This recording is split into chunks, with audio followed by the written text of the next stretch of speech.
క్రీస్తునందు ప్రియమైన వాళ్ళరై ఉదయకాల సమయంలో మీ అందరికీ శుభాలు వందనాలు తెలియజేస్తున్నాను. అనుదినము ఈ విధముగా మనము ఆయన వాక్యమును ఆలకించి ప్రార్థనలు చేయడానికి దేవుడు అనుగ్రహించిన ఈ మహాకృపను బట్టి నేను ఎంతగానో దేవుని స్తుతిస్తున్నాను. ఈ సమయంలో ఒక దివ్యమైన అంశాన్ని మనం ధ్యానం చేయబోతున్నాం. స్కిప్ చేయకుండా ఆఖరి వరకు ఈ వాక్య సందేశాన్ని ఆలకించి ఆశీర్వదింపబడాలని ప్రేమతో మనవి చేయుచున్నాను.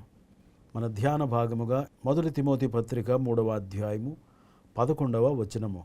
అటువలే పరిచర్య చేయు స్త్రీలను మాన్యులై, కొండెములు చెప్పని వారును, మితానుభావము గలవారును, అన్ని విషయములలో నమ్మకమైన వారు ఉండవలెను అని దేవుని యొక్క వాక్యంలో మనం చూస్తున్నాం. ప్రియులారు, ఈరోజు మన ధ్యానాంశము నిజమైన పరిచారకులు భక్తి గలవారై ఉంటారు. పరిచర్య చేసేవారు భక్తి గలవారి వలె ఉండాలని, దైవభక్తి కలిగి పరిచర్య చేయాలని దేవునికి వాక్యము సెలవిచ్చుచున్నది. పరిచర్య చేసేవారు భక్తిహీనులుగా ఉండి పరిచర్య చేయకూడదని వాక్యం సెలవిస్తుంది. ఈ దినములలో అనేక మంది భక్తి గలవారు పరిచర్య చేస్తున్నారు, భక్తి లేని వారు కూడా పరిచర్య చేస్తున్నారు. అయితే మనము భక్తి గల వారి వలె ఉండి పరిచర్య చేయాలని వాక్యం సెలవిస్తుంది. 1 తిమోతి పత్రిక 3వ అధ్యాయము 11వ వచనము.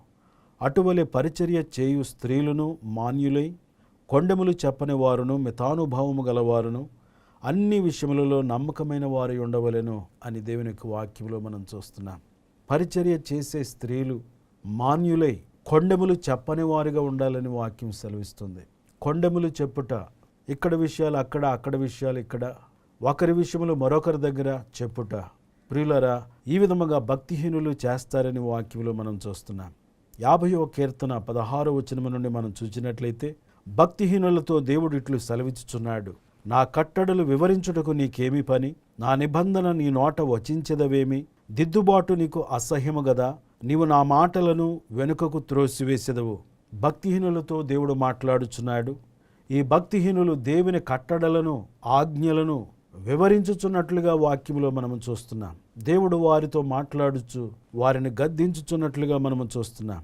భక్తిహీనులకు దిద్దుబాటు అసహ్యముగా ఉన్నట్లుగా మనం చూస్తున్నాం. దేవుడు మనలను సరిచేయుచున్నప్పుడు, సరిదిద్దుతున్నప్పుడు వారు సరిచేసుకోవడానికి ఇష్టపడరు. దైవజనులు మనలను సరిదిద్దుతున్నప్పుడు వారు సరిదిద్దుకోవడానికి ఇష్టపడరు. సజ్జన ద్వేషులుగా ఉంటున్నారు. నీవు దొంగను చూచినప్పుడు వానితో ఏకీభవించెదవు, వ్యభిచారులతో నీవు సాంగత్యము చేసెదవు, కీడు చేయవలెనని నీవు నోరు తెరచుచున్నావు, నీ నాలుక కపటము కల్పించుచున్నది. నీవు కూర్చుండి నీ సహోదరుని మీద కొండెములు చెప్పుచున్నావు. భక్తిహీనులు దేవుని మరిచిపోయేవారిగా ఉన్నారు. దేవుని మరచువారులారా, దీని యోచించుకొనుడి, లేని ఎడల నేను మిమ్మను చీల్చివేదును అంటున్నాడు. దేవుడే చీల్చివేస్తే తప్పించేవాడు ఇంకెవరు ఉండరని వాక్యంలో మనం చూస్తున్నాం. తప్పించువాడెవడునూ లేకపోవును అని దేవుడు మాట్లాడుచున్నాడు. దేవుని మరిచిపోతే ప్రమాదం గనుక దేవుని మరవకూడదు. దేవుడు చేసిన మేళ్లను మనము మరిచిపోకూడదు. వాక్యములో మనం చూస్తున్నప్పుడు భక్తిహీనులుగా మనం ఉండకూడదు, భక్తి గల వారిగా ఉండాలని వాక్యం సెలవిస్తుంది. 2వ వచనములో, భక్తిగల మనుషులు స్తెఫనును సమాధి చేసి అతనిని గురించి బహుగా ప్రలాపించిరి. ప్రియులరా, స్తెఫను అనేటువంటి దైవభక్తుడు, దేవుని సేవకుడు, పరిచర్య చేయు 7గురిలో ఒకడైన స్తెఫనును మనం చూస్తున్నాం. పరిశుద్ధాత్మచేత నింపబడి, జ్ఞానముతో నింపబడి, కృపతో నింపబడి, మంచి పేరు పొందినటువంటి 7గురు మనుషులలో ఈ స్తెఫనును మనం చూస్తున్నాం. ఈ స్తెఫను దేవుని కొరకు హతసాక్షిగా మరణించాడు. అపోస్తులుడైన పౌలు గారు సౌలుగా ఉన్నప్పుడు అతని చావునకు సమ్మతించినట్లుగా వాక్యములో మనం చూస్తున్నాం. భక్తిహీనులు స్తెఫనును చంపి వెళ్ళిపోయారు. అతని డెడ్ బాడీని విడిచిపెట్టి వెళ్ళిపోయారు. అయితే భక్తిగల మనుషులు స్తెఫనును సమాధి చేసి అతనిని గూర్చి బహుగా ప్రలాపించినట్లుగా వాక్యములో మనము చూస్తున్నాం.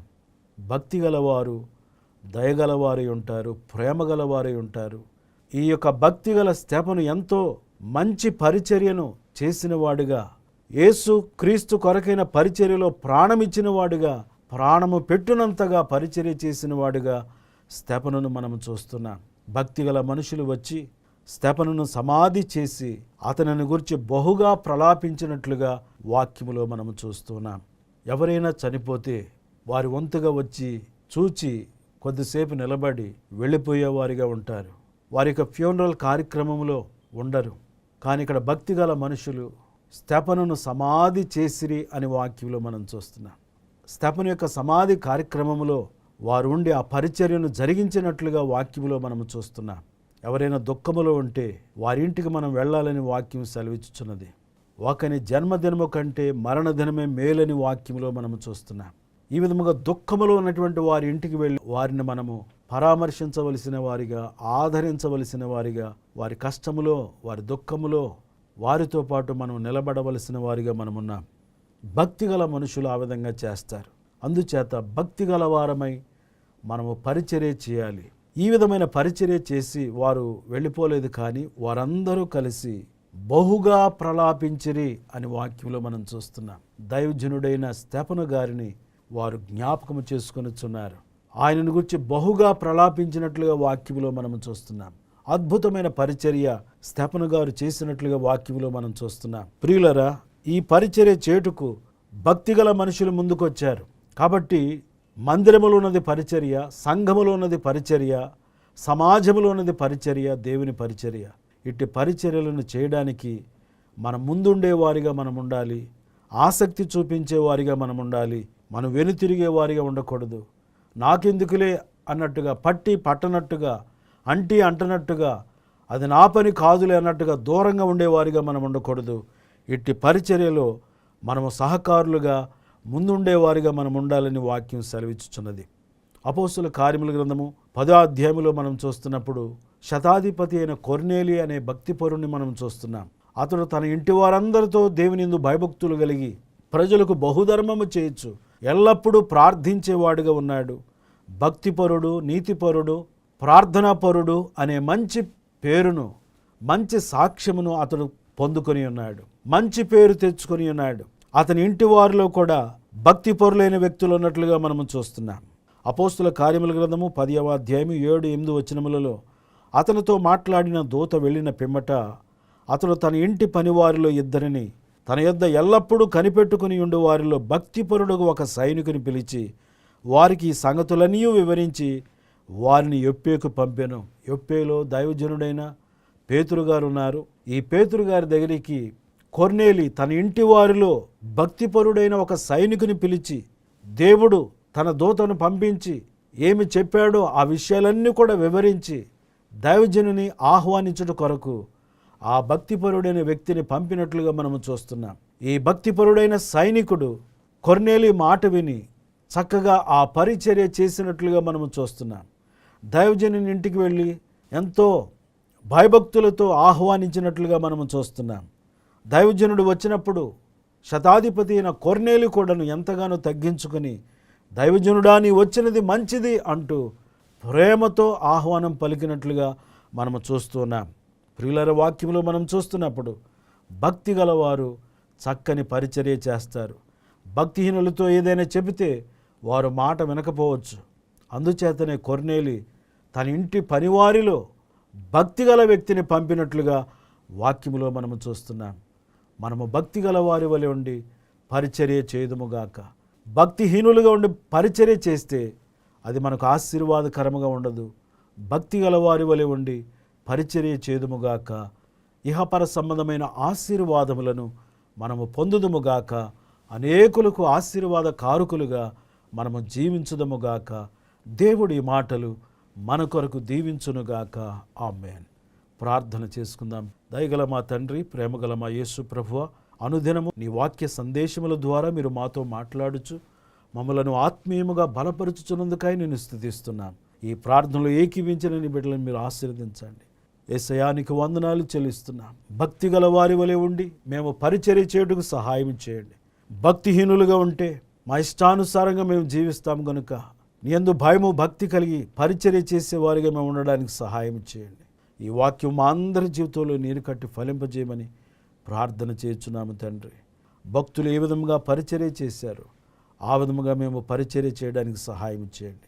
నీ యందు భయము భక్తి కలిగి పరిచర్య చేసినప్పుడు మేము నీకు ప్రియముగా ఉంటామని, మా పరిచర్య అనేక మందికి ఆశీర్వాదకరంగా ఉంటుందని ఈ వాక్యం ద్వారా మీరు మాతో మాట్లాడినందుకై నేను స్తుతిస్తున్నాం. భారతదేశం కొరకు ప్రార్థిస్తున్నాం. భద్రతా దళాల కొరకు ప్రార్థిస్తున్నాం. మీరు దీవించండి. ప్రపంచ దేశాలన్నిటి కొరకు ప్రార్థిస్తున్నాం.